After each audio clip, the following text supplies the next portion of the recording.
Hey guys, so I was rewatching the T1 versus BLG, and I really wanted to take this opportunity to praise how good of a player Bin is, not only because of his mechanical skill, but his knowledge of matchups, and he knows what he exactly has to do to create quote unquote crack plays.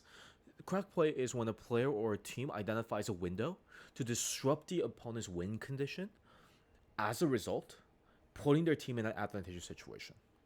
The first thing that we need to identify is the win conditions of both BLG and T1. Draft wise, we could immediately see that T1 has a huge advantage in terms of push in the early stages of the game through Gnar and Callista Nico, while BLG is trying to shore up those differences with Grasp Ari, which is going to have an advantage against Silas in mid lane. And their hope is to create these mid 2v2 situations where the side lane disadvantages are minimized as much as possible. And this is precisely the reason why BLG engages on the lane swap, because they do not want lane states to linger too long. T1's strategy, however, is to force standard lanes as fast as possible, making sure that their side lane advantages are reaped as much as possible, and as a result, putting them in an advantageous situation to collect early objectives, which is something that Callista is very good at.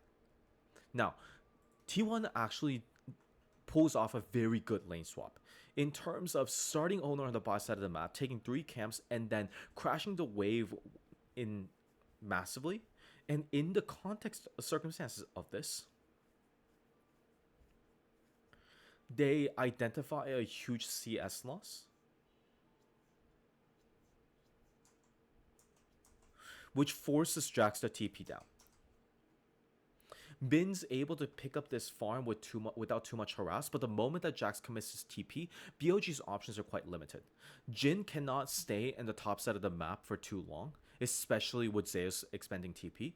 From this point on, Elk just has to pick up what he left and then just recall.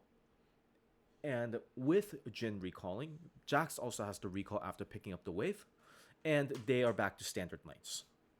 And the one slight advantage that BLG could have had with the +2 camp lead with Scuttle Crab and then Raptors get immediately stopped when owner skips Wolves and just picks up Raptors. Now, T1 is at an advantage state, and this is really bad for Bin because of standard Gnar lane matchups. Gnar is a champion that usually has an advantage against every single melee bruiser in the game. And the advantage gets actually worse when Ninja Tabis get purchased by both teams. And this is the ticking time bomb for Gnar, mainly because now it is the Gnar player's responsibility after purchasing Ninja Tabis to create as much of a gold lead as possible. Oftentimes, Gnar teams will allow Gnar to side lane more often than the opposing bruiser, in hopes of getting gold, and eventually it will be paid back with additional side advantages, which allow Gnar to get first move into the specific objective fights, which, if you have identified this, good, is exactly T1's priority. T1 wants to stack early Drakes, want to finish Soul as fast as possible, and use the gold lead to take down front-to-back situations in cases where Poppy may actually have a huge trump card effect against a lot of T1 members because they possess a lot of dashes. They don't want to come to the moment where there's a front-to-back team fight with even gold and they have the Poppy, which is going to be really good at taking down a lot of their teams, and for their fights to be washes. That's something that they want to avoid at all costs. So, with that in mind, Zeus picks up the top wave, and using its advantage, creates a slow push from here, which in combination with bot push as well allows the owner to take Void Grubs without too much of harassment. In fact, he's allowed to take 2 and then he just runs away, while Kalista is able to reap the bot farm goal off of the fake recall mind game, which is something that I could talk about a little bit in the future, but that's not the point of this video. From here, Bin's also now at a disadvantage because Zeus now has to get an early recall and is able to deploy with Ninja Tabis way earlier than him. So, double trouble for Bin. All these win conditions are in favor of Zeus, and now he has to figure out a way to disrupt it. Because if this goes as intended, then it's very obvious from the point of BLG that this is going to be a huge disadvantage in the side lanes in the future. So how does he solve this? First is Bin I knows for certainty that any type of advantage that could be garnered from bot side is at a short period of time. Which means that any type of skirmishes like this where they're able to create a small pocket window, they have to take advantage of it as much as we can. Remember, this is a situation that should not be happening, mainly because BLG's bot lane, as you can see right now, is always going to be moving later. There's very few occasions where BLG could actually get a numbers advantage like this, where a single target could get focused this hard and then get taken down before anybody else has a say in it. So they take advantages to the fullest.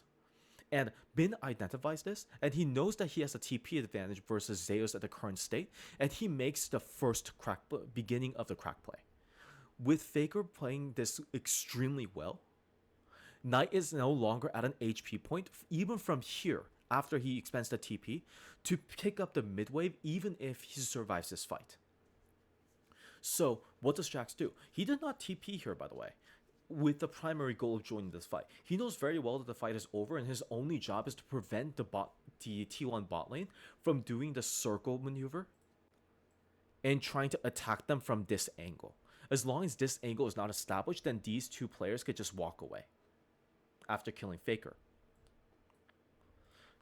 And look at Jax's movement.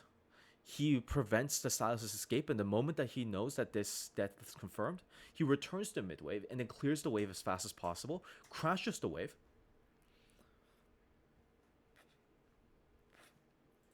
All this because he's very well aware that in the current state, Gnar cannot flash push this wave. He does not have rage, he has no AoE skills other than his Q, which is quite meager. And as a result, he gets to push both waves, rush top, and pick the wave up just in time until the wave gets even. It minimized the Ninja Tavi lead as much as possible. You see that the advantage that should have been ballooning now all of a sudden is even because of Bin's decision to join midwave and then clean up the midway, create an advantage for his team while also securing his own farm instead of walking top. Now, this is Zeus' turn, and it's now T1's turn to counterattack, and they plan on using it to capture this Herald. But what he also knows is that he's way early to the reset and actually has one additional wave before Zeus is able to arrive. This is partly due to the fact that Bin was able to pick up that top wave just in time and make the wave even. I'm guessing some sort of fake recall mind game happened and Bin was at an advantage, where he was able to pick up the wave and then recall a wave earlier, and Zeus was a little bit more delayed. But I'm not sure. I can't see the replay, so maybe that part we can't give Ben too much credit for. But you can indeed give him credit for this movement right here. Most top laners usually stop here. This is the place that they usually sit and wait for the Narcissus response, right? If he TPs, he commits. If he does not TP, he goes back here. Usually in this area, since they're very well aware that this is most likely not warded, because T1 has completely swapped their side towards this side and most likely dedicated their vision here, this is an area where Bin could just sit and then just wait for T1's response. But he doesn't do that. He instead shows mid, immediately forcing T1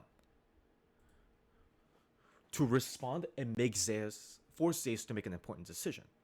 Zeus, in order for T1 to even consider contesting this Void Grubs, needs to TP right now. But if he doesn't, then VLG is going to take this for free and they're going to have a Void Grub advantage.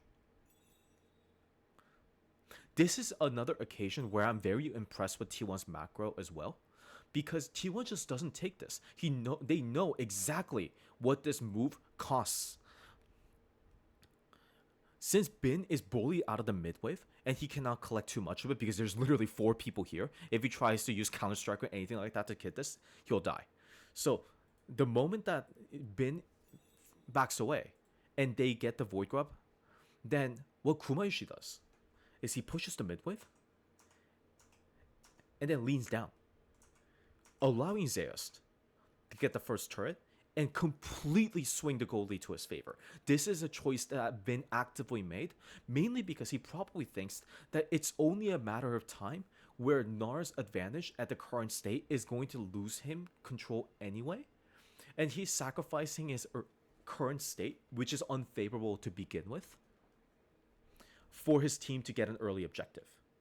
Which, in the current state of it being, where T1 is up one dragon, getting Void Grub advantage at this state of the game is quite important. I don't particularly think that this is a right or wrong decision, but it is still a defensible decision from his side. It's not unbased. But he now has to deal with the consequences. Because he has a minus wave that he has to fix, which is what we had talked about in the 100 Thief series.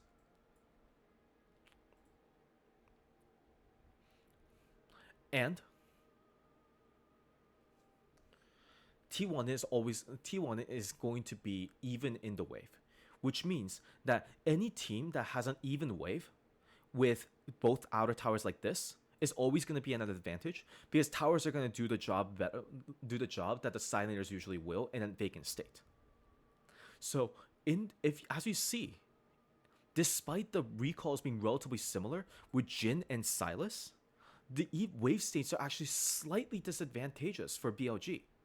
And Bin now has to make the decision whether or not he wants to touch this wave and how he's going to create a pressure lead off of it. And this is the second time that I'm also impressed by his play. Because what he does is he actively walks past the wave and then contests the Silas from touching the wave. Look at his movement. One, he's very well aware that he cannot get harassed. And from this point on, he's also very well aware that he needs to combine these two waves and to crash it into here, so that he could tie Faker's hands, prevent him from using TP in these circumstances, while also ensuring that he's able to even out the wave and keep his teammates safe. And he successfully does this. And the wave state is again even. Again, this is very good for BLG. This is not supposed to happen. Or at the very least, T1 doesn't want it to happen. So Faker says that one additional wave clears the wave, and then all of a sudden it becomes a minus wave. But this is expected.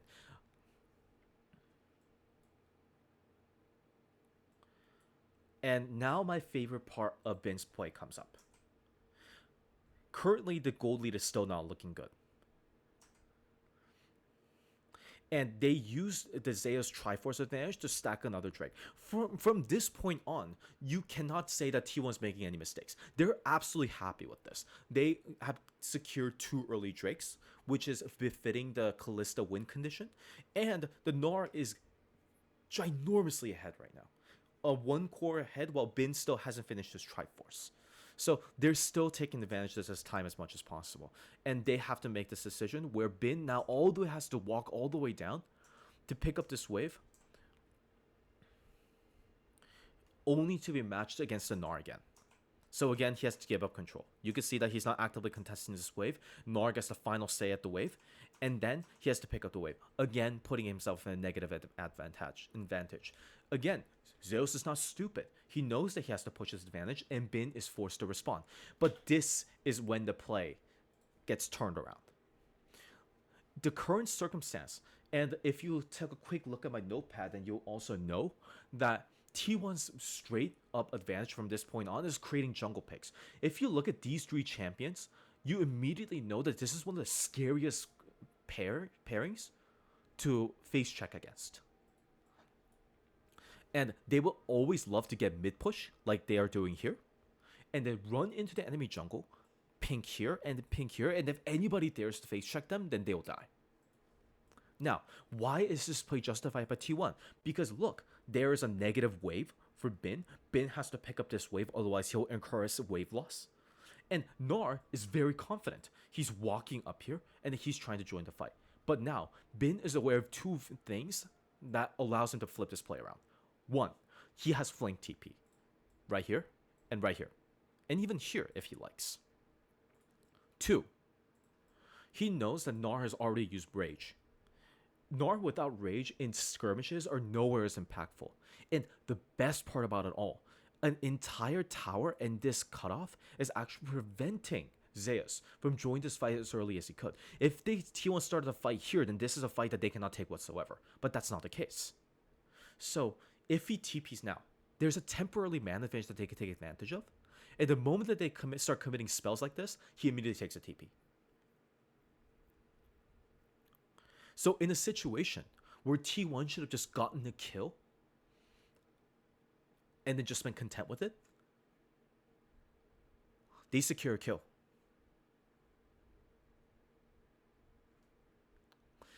Specifically on the Jax.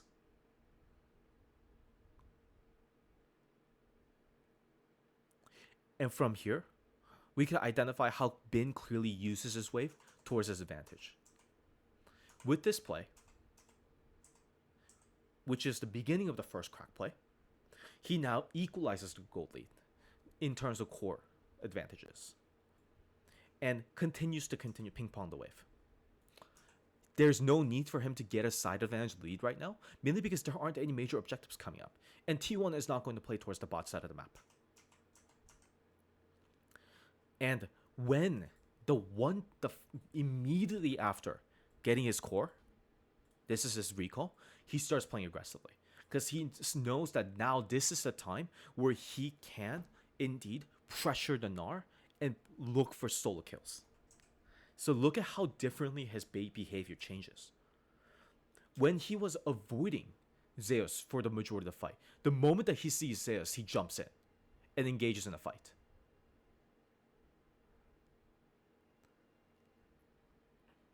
Forcing TPs from both sides and leaving Zeus critically low.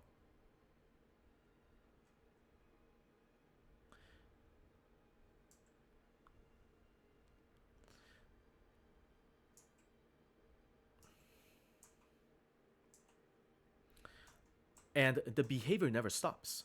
He knows that he has the advantage. So every single time that he knows that he either has backup or Vi, he just immediately goes for these fights. And since he has been so patient, and since he has been playing so much around Zeus' advantages, only allowing him to take exactly what he gets and nothing more, it's situations like these happen. Where Zeus expends Mega Bar again, the moment that he expends it, Bin goes in.